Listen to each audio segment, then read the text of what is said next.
I'm Doug Drexler, and I worked on Star Trek a long, long time, and been in every department there is. I've been a makeup artist, and I've been scenic artist, graphic artist, sculptor, mold maker, visual effects, illustrator. And if you want to talk Star Trek, I've been in more departments than anybody in the history of the show. I am proud of it, and it's true too. It really is. And have studied for this job for 50 years, there from the day one, very beginning as a kid, writing fan letters, getting to know Bob Justman, Matt Jeffries, people like that, working on the show. Basically, a fan's dream come true, no doubt about it. After the original series was canceled, there was this drought where there was nothing. And the fans kept Star Trek alive by doing fanzines and running conventions and stuff like that. Yeah, I was part of the original, I was in the newspapers as like a 13-year-old kid.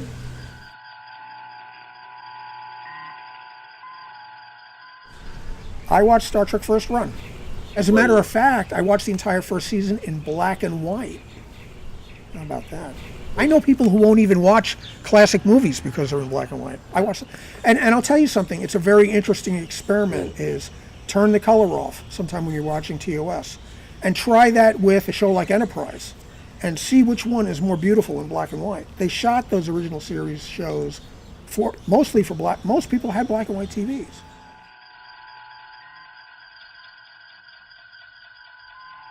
12, 13 years old. Well, first I have to make a confession.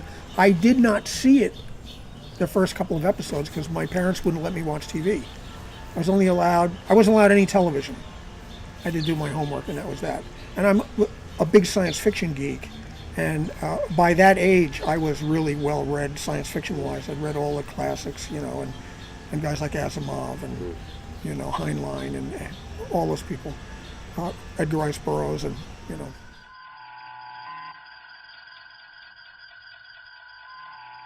Well, you see, that was just it. I was hearing from my friends I saw the ads in the paper for the coming season. And seasons were always very exciting back then. Now things are premiering all the time, but it used to just come like once a year. Yeah. But, so I wasn't allowed to watch, and I was going crazy because I heard how cool it was. Yeah. And my mother took a shower. It was Thursday night at about 8 o'clock. She took a shower, and I snuck downstairs, turned on the TV, and I came in the middle of This Side of Paradise. No, I didn't get caught, but I did. But I did go on strike. I went on strike for an hour of television a week. That would be Star Trek. It was everything I wanted, and it was very sophisticated. Like I said, I'm laying the groundwork here that I was literate kid. Not just looking for action on TV. I was very snobby about my science fiction, and when I saw it, I knew that the people behind it were science fiction fans.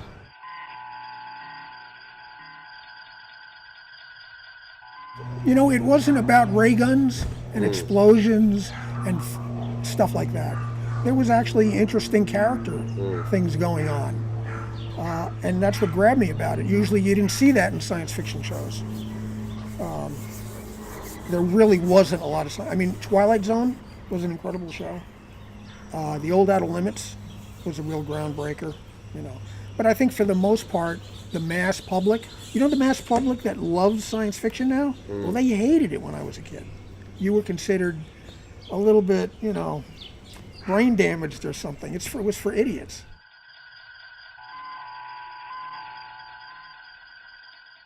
I don't think my mother cared.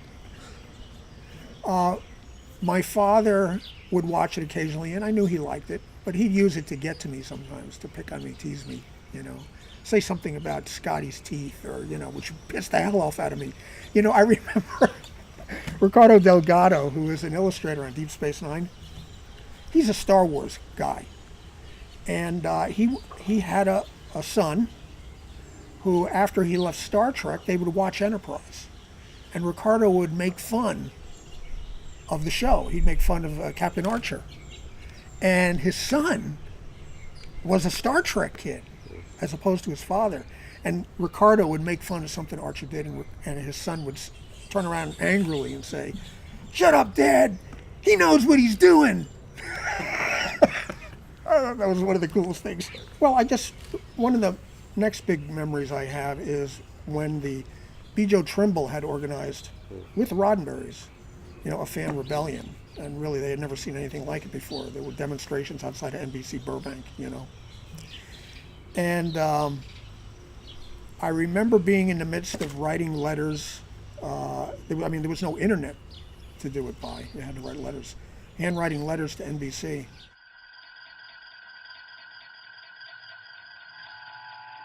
It was pretty alien. It was pretty unusual. But I remember, and I could be wrong, but my memory is that during the credits for Assignment Earth, a voice came on and said, "Star Trek fans, Star Trek will be returning next season to bring you more intergalactic adventures." Basically saying, please stop writing letters and putting bumper stickers all over. Was it Mort Werner who was the head of NBC? I don't know. But that was an interesting moment for me as a kid growing up, because this was an inkling that I could be a part of that outside bigger world. When that happened and I was seeing it happen on TV, I was like, wow, how did we do that? That's amazing.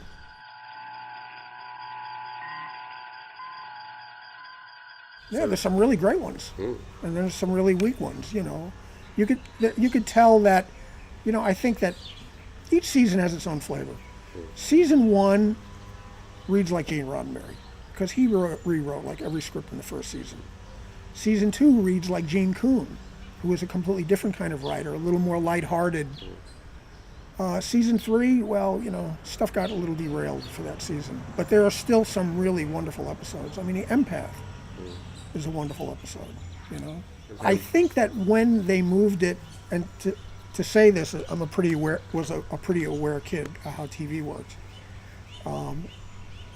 That they put it Friday nights at 10 o'clock. And the minute I heard that, I'm like, that's it. It's doomed.